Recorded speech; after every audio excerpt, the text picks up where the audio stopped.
Hi, my name is Sam. I'm a dungeon master for Dungeons and Dragons 5th edition, and today I want to talk about introducing your players to the world. And specifically placing your characters in the world, introducing them to each other, and kicking off the campaign. Okay, so to me, there are two main paths. The first is a sandbox, open world, non linear storyline type of setup where players can freely make decisions that impact the story, impact the world. They can change direction, they can do whatever they want for the most part. Versus what they call railroading or linear storylines, where the players are kind of just along for the ride. You ultimately are making the big decisions and pushing them along in a certain direction. They have limited decision making capabilities, but you're kind of the master of the story. It's kind of like a free roam video game versus watching a movie. Okay, so let's talk about path one, which is the railroading. And now I want to clarify that this video is not about running a railroad campaign or a sandbox campaign, but we're just talking about introducing your characters to the world. This is just railroading them for like the first 30 minutes just to get things going, or having a sandbox again for the first 30 minutes, bringing them together, and then you could railroad them at that point, which sounds really weird to say. But okay, so path one, the railroad. You are here. This is where you are in the world, a specific location. This is what you're doing. This is the situation you find yourself in. How do you want to proceed? So this could be like you're at the tavern. There's these people. This is the situation. Maybe there's a gang in the corner that you know they're the bad guys, and you're kind of just pushing them in that direction of a confrontation, say. You don't have to get so specific to say that you're at the bar, you're in your room. You could give them those options. Maybe they want to be standing around talking to someone, or they want to be just outside the tavern, listening in, smoking, or something like that. So that way, there's obviously varying degrees of how much you want to railroad them, but for the most part, you're telling them, here is where the party is. All right, now make some limited decisions. Path two is the nonlinear sandbox introduction.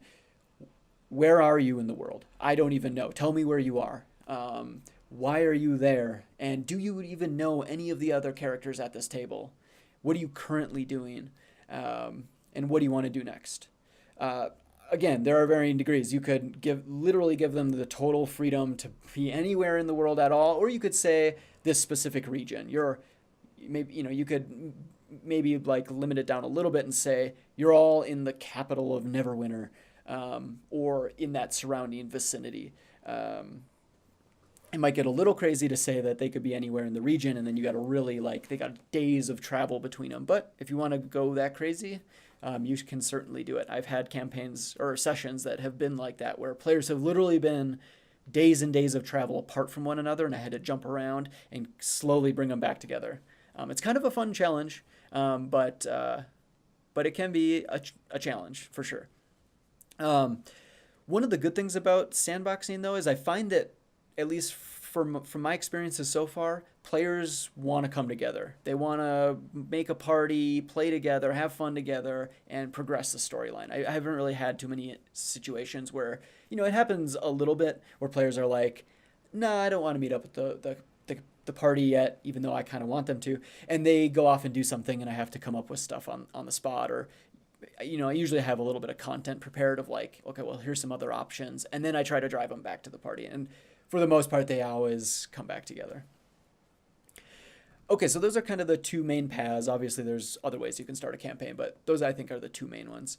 Let's talk about some hybrid ideas that don't force a narrative, that doesn't completely railroad your characters, but it also doesn't give them total freedom. Okay, so one example could be you're at the tavern, you're enjoying a cold drink, or you just arrived into the city by boat, you're in the harbor. This could apply to all types of characters. It doesn't force them to do anything. It just gives them a nice placement. It gives them placement in the world to start off. You're working at a blacksmith forging a new sword.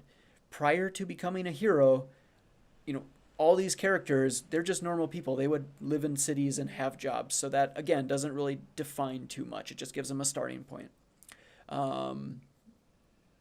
Similarly, they would probably have a home. So you could say, hey, it's evening.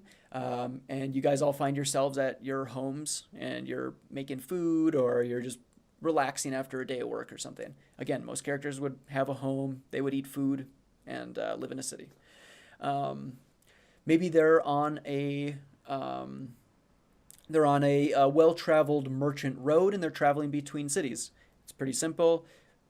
Like all characters could have that sort of activity going on in their life, and it doesn't really tell them like force them to do anything. They're not traveling for some specific reason. They're just traveling, and they can come up with the reason why.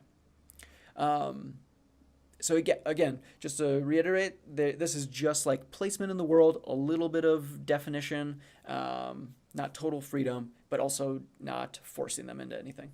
So let's contrast that by some ideas that do force a narrative. You committed a crime and you're being pursued through the city. Now, this is an exciting, like, fun way to start off a campaign, but now they're a criminal and maybe they didn't want to be. You were exiled by the city and you're forced to roam a nearby forest. Again, I mean, kind of a cool, like, intro, but it's a challenge that maybe they didn't want to have to deal with. Maybe they wanted to just be in the city and buy some gear and find some cool quests and stuff, but now they got to deal with this thing. You were sent to the city by the Thieves Guild to steal an artifact. Again, cool, but maybe it doesn't fit their backstory. Maybe why would you tell a player that and they go, well, that doesn't really make sense. Like my character's background is he's principled and he's a good guy, and like why would he be in the Thieves Guild? Of course, they can bend those things, right? They could say that they've infiltrated the Thieves Guild and they're actually going there to warn the person that they're being targeted or something. But again, it depends how creative and how creative your players are and how fast they can think on their feet. If they can, they might just feel like they're being forced into something, even though there are options that could allow them to bend it. One good thing about these sort of ideas, though, are that some players, when you introduce them to D&D, they're just kind of stumped. They don't really know what to think or what to come up with. You ask them, "What are you doing in the world?" And that's too much freedom. They can't wrap their heads around how much freedom D&D has. So an alternative would be to ask questions that kind of have a railroad type feel to them, but give them the freedom to ultimately define what the answer is. So why are you in this city, in this particular area that's known for underworld activities? This doesn't force them to be a criminal, but maybe they want to be then, and they can answer the question that way. Or they could say that, maybe I'm actually a good guy and I'm investigating, I'm looking for someone, I'm trying to find clues or something like that. Why are you in that dangerous woods that's nearby the city and not in the safety of the city? Again, maybe they'll work into that exile idea. Well, maybe I'm not allowed in the city, or maybe they're just out there hunting or something like that. Why are you traveling to this city? Why are you on this merchant road? Were you sent on a mission, or are you just exploring or traveling for business reasons? And maybe that mission part stands out and they go, yeah, maybe I was sent here by somebody or an organization or something like that. Those sorts of questions can lead them in, a direction that you want. But what's cool is that because it's other people with their own creative minds, they could pitch something that's really badass and really novel that you had never considered or planned for. Of course, then you got to deal with it as the DM, but I think that's kind of the fun of it. To me, it's fun for the players to just pitch stuff. And I've had so many sessions where players were they came up with some cool thing and I went, whoa, that's really badass. Now I have to, it puts me on the spot, but I have to, this is a cool thing to work into the narrative. And I think at the beginning too, it's a little safer because, like I said, ultimately the players all kind of still want to come together. It gives you stuff to think about for future sessions. And yeah, I mean, it's a lot of fun. There's different, depending on your style, there's different reasons to do these things, but I've had the most fun, I think, with sandboxing and letting players just have freedom. But yeah, hopefully that gives you some ideas about different ways to intro your characters to the world, and kick off a campaign. So thanks for listening, and stay tuned for future episodes. Thanks. See ya.